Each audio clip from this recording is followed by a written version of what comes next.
Chapter 5, The Fragments Whisper. Chapter 5, The Fragments Whisper. The clock in the hall struck 2, its brass chime swallowed by the dead air of Black Haven before it could finish. Ethan Cole sat on the edge of his cot, staring at the two objects resting in his palm. The puzzle fragments. They were warm. Not with the heat of friction or the lingering touch of his skin, but with a gentle, internal pulse. Like a sleeping heart. He had tried to ignore them. Cleaned them. Wrapped them in cloth. Stuffed them in the bottom of his bag. Nothing worked. The warmth followed him. The whispers found him anyway. The first fragment was jagged, a shard of something that had once been a mirror, etched with the image of a weeping willow bending over black water. The second was smooth, polished river stone, engraved with a single eye shedding a tear of blood. He held them up to the dim light of the gas lamp. The air around them shimmered, distorting the shadows on the wall. Find her, The whisper was formless. Voiceless. It didn't come from outside his room or from the corridor. It came from inside his skull, brushing against the base of his brain like a cold finger. He jerked his head toward the door. Nothing. The hallway was empty, the gaslights burning low. He looked back at the fragments. They pulsed. Find her, The voice was insistent now. Not a suggestion. A command. Ethan set the fragments on the nightstand.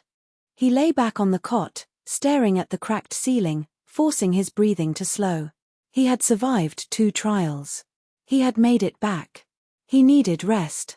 Sleep came for him like a wave of dirty water, pulling him down into a murky depth. He was standing in a forest. Or beneath one. The trees grew upside down, their roots reaching for a black sky, their crowns buried in the earth beneath his feet. The leaves rustled in an unfelt wind, a dry, papery sound like whispered secrets. A path of white stones led into the impossible distance, glowing faintly in the absolute dark. He walked. The fragments around his neck in the dream they were there, hanging from a leather cord burned against his chest. At the end of the path was a door embedded in the trunk of a colossal, dead tree. The bark was black and slick, weeping a thick amber resin. The door was white. Pristine. Out of place. It opened before he could knock. On the other side was a room. A laboratory. White tiles stained with yellow and brown. Wires hung from the ceiling like dead vines. Glass tanks lined the walls, filled with murky green fluid and vague, floating shapes. In the center of the room was a steel table. On the table lay a body. His body. Standing over the table was a figure in a long white coat. Its face was a blur, a patch of static, a smear of light that refused to resolve into features. But its voice was clear, sharp as a scalpel. You are the only one who fits the design, Ethan. He tried to speak. His mouth was sewn shut. He could feel the coarse thread cutting into his lips. You must survive this long enough to understand. The figure reached down and touched the body on the table. The chest rose. Fell. Rose again. The body's eyes snapped open. It looked at him. The exact same eyes. The exact same face. Its mouth opened, and the thread holding his own lips shut snapped. You are not him, the body said. Ethan screamed. He woke with a gasp, sitting bolt upright, his hand flying to his mouth. The skin was intact. No thread. No blood. The room was freezing. His breath misted in the air. The fragments were glowing on the nightstand, pulsing in rhythm with his heartbeat. He didn't sleep again. Dawn came to Black Haven as a grudging concession, the grey light seeping through the grime-caked windows like watered-down milk. Ethan found Maya in the dining hall, sitting alone at the long oak table. She was pushing a piece of dry bread around her plate, her tired eyes fixed on nothing. You look worse than when you came back, she said without looking up. The fragments are talking to me. Her fork stopped mid-air. What? At night. In my sleep. They show me things. They whisper. Maya set the fork down, her jaw tight. That's not supposed to happen. Fragments are inert outside of trials. They're keys, not beacons. These aren't inert. He sat down across from her, keeping his voice low. The dining hall was empty except for them, but the walls were thin, and Black Haven had a habit of carrying voices. They are warm. They pulse. And they keep telling me to find someone. Who? Someone named Vera. Maya's face flickered with recognition, then wariness. Vera? I've heard the name. She keeps to herself in the East Wing. The old-timers say she's been here longer than anyone. Decades. Maybe longer. Why haven't I met her? Because she doesn't want to be met. Maya leaned forward. Ethan, I've been here 2 years. I've seen her maybe 3 times. She doesn't eat with us. She doesn't participate in the trials. She just exists. Silas says she's touched in the head. Broken by the loops. Silas says a lot of things. Maya's eyes met his. She didn't argue. He found Silas in the study, reading a book by the fireplace. The old man looked up with his usual warm smile, the one that never quite reached his eyes. Ethan, you're up early. Couldn't sleep. The fragments are restless. Silas's smile tightened, just a fraction. Fragments do that. They carry the weight of a dead world. It takes time to adjust. This feels different. They're guiding me. Telling me to find someone. Oh. Silas closed his book, his movements deliberate. Who? Someone named Vera. The flicker in Silas's eyes was so quick Ethan almost missed it. Annoyance. Caution. Something else he couldn't name. Vera, Silas repeated, the name flat on his tongue. She's the manor's ghost, Ethan. Keeps to herself in the East Wing. Claims she's been here since the beginning. I wouldn't put too much stock in what she says. The trials do things to a person's mind. She's not entirely stable. I'd like to meet her anyway. Silas studied him for a long moment. The fire crackled. The clock ticked. I wouldn't recommend it, he said finally, his voice soft, almost paternal. But you're a grown man. You'll do what you think is best. Just be careful, Ethan. The fragments whisper for a reason. They're trying to pull you into something. Don't let them. Ethan waited until nightfall. The whispers grew louder as the sun set, a constant hum at the edge of his perception. Find her. Find her. Find her. Asterisk. He followed the pull. Not with his feet at first, but with his instincts, letting the warmth of the fragments guide him through the twisting corridors of Black Haven. The inhabited parts of the manor were familiar now, the dining hall, the common room, the dormitories. But the East Wing was different. The wallpaper peeled here, hanging in long strips like dead skin. The portraits on the walls showed faces that seemed to move in his peripheral vision, their painted eyes tracking him, but frozen when he looked directly at them. The dust was thick, disturbed only by a single set of footprints leading forward. Small. Female. Recent. He found the door at the end of the hall. No lock. No handle, just a smooth wooden surface with a faded number, 13. He pushed it open. The room beyond was a vast library, larger than should have been possible within the manor's walls. Books lined every surface, stacked on shelves, piled on the floor, stuffed into every available crevice. A single gas lamp burned on a central table, casting long wavering shadows. Next to the lamp sat a woman. She was young. Impossible to tell her age, her face was smooth, unlined, but her eyes held something ancient and weary. Her skin was pale, almost translucent, and her hair was so black it seemed to absorb the light around it. She wore a simple grey dress, old-fashioned, untouched by the grime of the world. She didn't look up from her book. "You took your time," she said. Her voice was soft, like falling snow, barely audible above the crackle of the lamp. "You knew I was coming. The gate knows. The fragments know." She finally looked up. Her eyes were the color of old gold, flecked with green. "I have been waiting for the one who carries the architect's burden."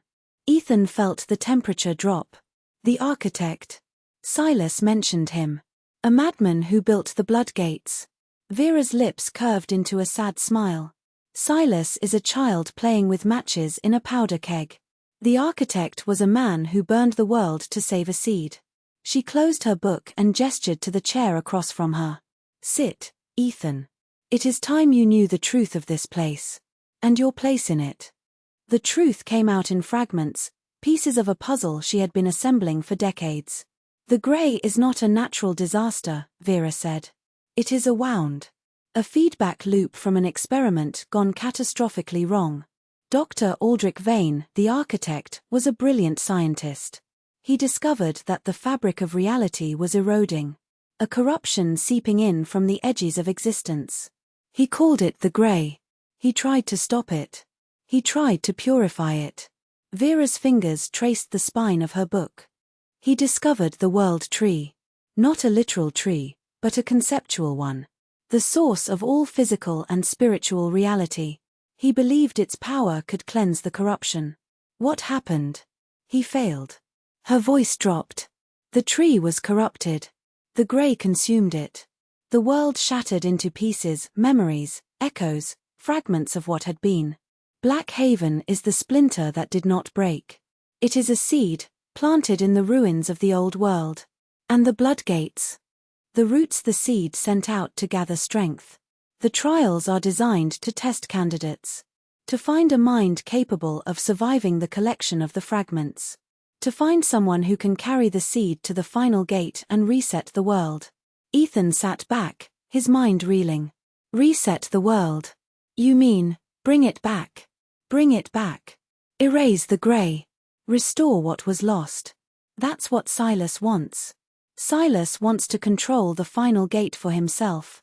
For his faction. The gate of threads. They believe the architect's design is flawed. They want to rewrite reality in their own image. And the architect? Dead. Vera's eyes met his. His body died long ago. But his will remains. Embedded in the fragments. In the trials. In you. Ethan stiffened. What do you mean, in me? Vera stood, walking to a bookshelf near the back of the room. She pulled a thick volume from the shelf, leather-bound, unlabeled, and carried it to the table. Look, she said, opening the book to a page near the middle. Inside, pasted to the yellowed paper, was a photograph. Black and white. Cracked with age. The edges were frayed, the image faded, but clear enough to make out. It showed a room. A laboratory. White tiles. Steel tables. Glass tanks filled with green fluid. In the center of the room stood two figures. The first was a tall man, gaunt, with a sharp beard and wild, feverish eyes. He wore a white coat stained with ink and something darker. Pinned to his lapel was a small label, the handwriting elegant and precise, Dr. Aldrich Vane.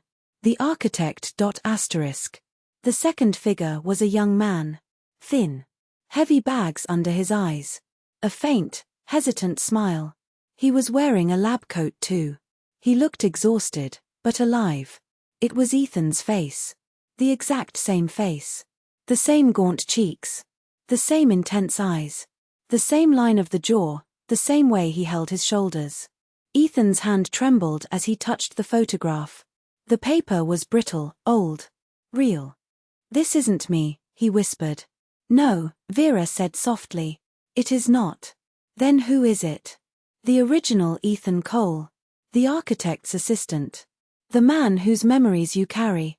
The words hit him like a physical blow. He pulled his hand back as if burned. That's not possible. I have memories. I have a past. A childhood. A job. You have a script, Vera said. A very detailed script, written by the architect. He took the life of a real man, a young software engineer who died in the first wave of the Grey, and he implanted those memories into a vessel. A vessel? You. Her voice was gentle, but it cut like a blade. You are not the original Ethan Cole. You are the vessel he helped create. The one the architect designed to survive the trials and carry the fragments. You have his face. His memories. His voice. But you are not him. Ethan stared at the photograph. The man in the image looked back at him, patient, tired, alive. I remember my mother, he said, his voice cracking. I remember her hands. She used to bake bread on Sundays. The whole house would smell of it. Do you remember her name? He opened his mouth. Closed it. The name was gone. A blank space where it should have been. I remember a dog, he tried again. A golden retriever. I named him Maximum. He used to sleep at the foot of my bed. When did you get him? I was 7. No, 8. He was a birthday present. What was your mother's face? The question hit him like a brick. He could see her hands. He could smell the bread. But her face, it was blurry. Unfocused. A dream barely remembered. Vera watched him with ancient, sorrowful eyes. The memories are real, she said. They belonged to someone. But they are not yours. They were given to you. Implanted. A foundation for a new consciousness. Then who am I? The question came out raw, desperate. If I'm not him, who the hell am I? You are Ethan Cole, Vera said. The vessel. The one the architect designed. You are the only one who can open the final gate. But you cannot do it without accepting what you are. He left the library with the photograph in his pocket, his mind a hurricane of broken thoughts. The corridors of Black Haven stretched around him, familiar and alien at the same time. He had walked these halls for days. He had eaten in the dining hall, slept in the cot, fought in the trials. But none of it felt real anymore. He was a puppet. A mask worn by a dead man's memories. He passed the dining room. A voice stopped him cold. Silas. And Maya. He pressed himself against the wall, listening. You need to stay away from the newcomer, Maya. He is volatile. The fragments are twisting his mind. He saved my life in the drowned village, Silas. He is not a threat. The gate of threads is not patient. They want the fragments. If Ethan becomes an obstacle, he is the best chance we have. He is a toy. A puppet the architect left behind. The strings are visible if you know where to look. Silas's voice was smooth, patient, but there was an edge to it now. A cold, hard edge. I know because I have spoken to the master. You are risking our safety on a broken tool. Get out of my way, Silas. Ethan moved back into the shadows as Maya stormed out of the dining room. Her face was flushed with anger, her hands clenched into fists. She didn't see him. He waited. Silas emerged a moment later. The warm, paternal mask was gone. In its place was something cold and predatory, a hunter scanning the landscape. He walked down the hall. Toward the east wing. Toward the library. Toward Vera. Ethan followed, silent as a ghost. Silas didn't knock. He pushed open the door to the library and stepped inside. Ethan crept to the crack in the door, peering through. Silas stood over Vera, who had not moved from her seat. You told him, Silas said. His voice was flat. Accusatory. He needed to know. You have jeopardized a century of preparation. The plan is not yours, Silas. You are just the gardener. I am the seed. He is the sun. Silas smiled. A thin, cold line of a smile. Gardening is a patient art, Vera. You are a fragile little girl playing at being a memory. If you interfere again, I will see you fed to the grey myself. The architect's little heartbreaker or not. He turned and walked out. Ethan held his breath. Silas walked right past his hiding spot without a glance. Ethan waited until his footsteps faded. He looked back into the library. Vera was staring at the door Silas had left through. For the first time, she looked afraid. You heard? She asked. Yes. He will try to kill me, Ethan. He will use the next trial to dispose of you. The Gate of Threads wants the final gate for themselves. Why haven't you killed him? You've been here longer. You must have power. I cannot touch him. Her voice was hollow. He is protected by the system. He knows the rules. He bends them to his will. But you. She looked at him. You are outside the rules. You are the exception. The loophole the architect created. She reached into the folds of her dress and pulled out a small silver key. Find the study on the 3rd floor.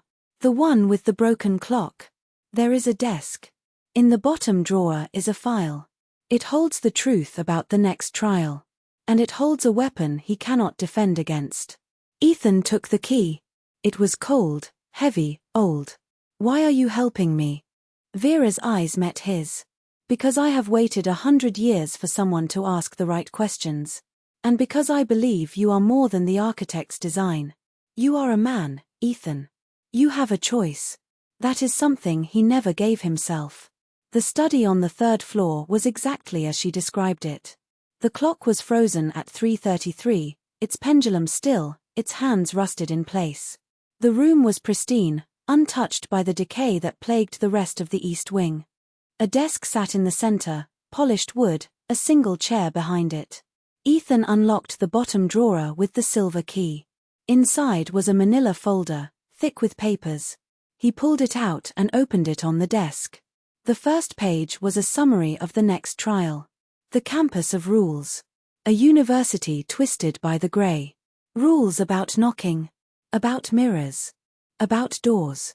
He skimmed it, his mind too scattered to focus. Beneath the summary was a second page. A personnel file. Asterisk subject, Silas Granger. Former professor of applied metaphysics, University of Oxford. Recruited by Gate of Threads, 1984. Betrayed original team to steal a fragment. High-risk asset. Suspected of planning an architect coup. Asterisk. Attached to the file was a photograph. A crime scene. A survivor stabbed in the back in a previous trial. Silas's hand holding the knife. A letter. Asterisk Silas, the final key is the vessel. The vessel is the boy. Ethan Cole. He must be delivered to the Gate of Threads at the opening of the 12th gate. Failure is not an option. Asterisk. Ethan stared at the photograph of the murder. The victim's face was familiar. A man named Marcus, who had been claimed by a trial. The file said he was murdered. Framed. Silas had killed him. Stolen his fragment. Blamed the trial. His hands shook. He was a target. He had been a target since the moment he stepped off the bus. He returned to his room, the file tucked under his arm. Maya was waiting for him. Where have you been? I've been looking everywhere. He handed her the file. She read it in stunned silence. Her face went pale. I knew he was hiding something, she breathed. But this. We can't trust him. We can't trust anyone. What do? We survive the next trial. We survive him. And we find a way to the final gate before he does. Ethan took the photograph from his pocket. His own face stared back at him, standing next to the architect. He looked into the small, cracked mirror above his washbasin. The reflection stared back. Tired. Haunted. Fragments of a man who wasn't real. And then, the reflection's mouth moved. It said something he didn't speak. Asterisk open your eyes, Ethan. You have been dreaming. Asterisk. He stumbled back. The mirror cracked, a spiderweb of lines spreading from the center. The man in the reflection leaned forward, pressing against the glass from the other asterisk side. It wasn't his reflection anymore. It was the architect. Gaunt. Wild-eyed. Ancient. Asterisk you found the photograph. You found Vera. Good. The broadcast is working. Asterisk. Ethan's voice was a whisper. You're supposed to be dead. Asterisk I am dead. This is a memory. A recording. A subroutine of my consciousness embedded in the fragments. Vera triggered it. You have done well, my boy. Asterisk. What is the architect's design? Asterisk to remake the world. To burn away the grey. But to do it, I need you to stand in the center of the crucible. You must collect all 12 fragments. You must walk to the final gate. Asterisk. And then what? Asterisk and you must sacrifice the one thing that makes you human. Asterisk. Who? Asterisk the girl. Vera. Asterisk. No. Asterisk she is the memory of my weakness. She is the last key. You cannot open the door without her blood. This is the price of the new world. Asterisk. The reflection flickered. It became Ethan's face again. Tired. Horrified. He looked at Maya. Her face was as white as a sheet. His wrong, Ethan said. There is always another way. Is there? Maya asked softly. He designed the system. Then I will break the system. He looked at the fragments in his hand. They were glowing brighter. The whispering started again. But this time, it was not a voice of guidance. It was a scream. Beware the hunter. The gate of threads is closing. A knock came at the door. 3 heavy knocks. Ethan. Maya. Silas's voice, smooth as oil. A word. Ethan looked at the door. At the gun on his belt. At the photograph of himself standing next to the madman. The hunt had begun. The floor beneath his feet dissolved into grey mist. Maya grabbed his arm, but the floor was already gone, the walls melting, the ceiling dissolving into fog. The trial, Ethan gasped. It's pulling us in early. No. Maya tried to anchor herself, but the mist was rising, swallowing the room, swallowing Black Haven. Through the fog, he saw Silas standing in the doorway. A smile on his face. Satisfaction in his eyes. Welcome to the campus of rules, Ethan, Silas said. Try not to break too many of them. The door slammed shut. The grey swallowed them whole. Ethan fell. Not through space, but through time. Through memory. Through nightmare. He saw faces he didn't recognize. Places he had never been. A woman's hands kneading bread. A dog barking in the sun. A laboratory. A tank of green fluid. A body floating inside. His body. He was the vessel. The puppet. The mask. But the mask had learned to speak. He hit solid ground with a jolt that rattled his teeth. He was lying on cracked asphalt. Above him, a grey sky stretched endlessly, the sun a vague smear behind the clouds. He sat up. He was in a parking lot. Abandoned cars rusted around him, their windows shattered, their skeletons picked clean by time. In the distance, a university campus sprawled across the horizon. Gothic buildings. Ivy-covered walls. A clock tower that had stopped at midnight.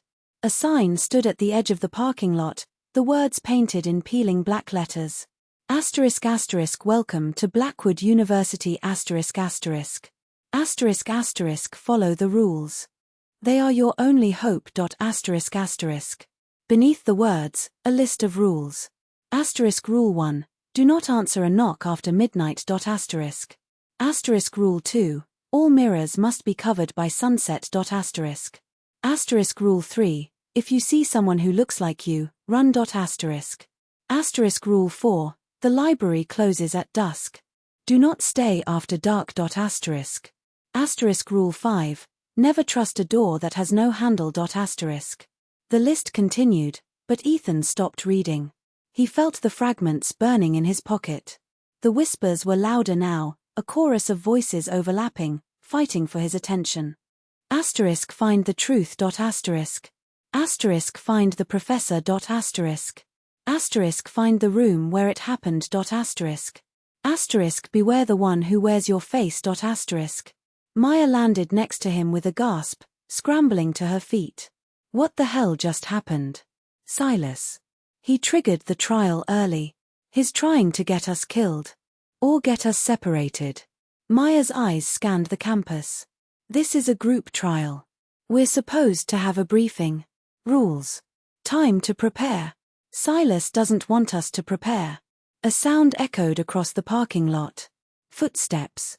Slow. Deliberate. Ethan turned. A figure was walking toward them from the direction of the campus. Tall. Gaunt.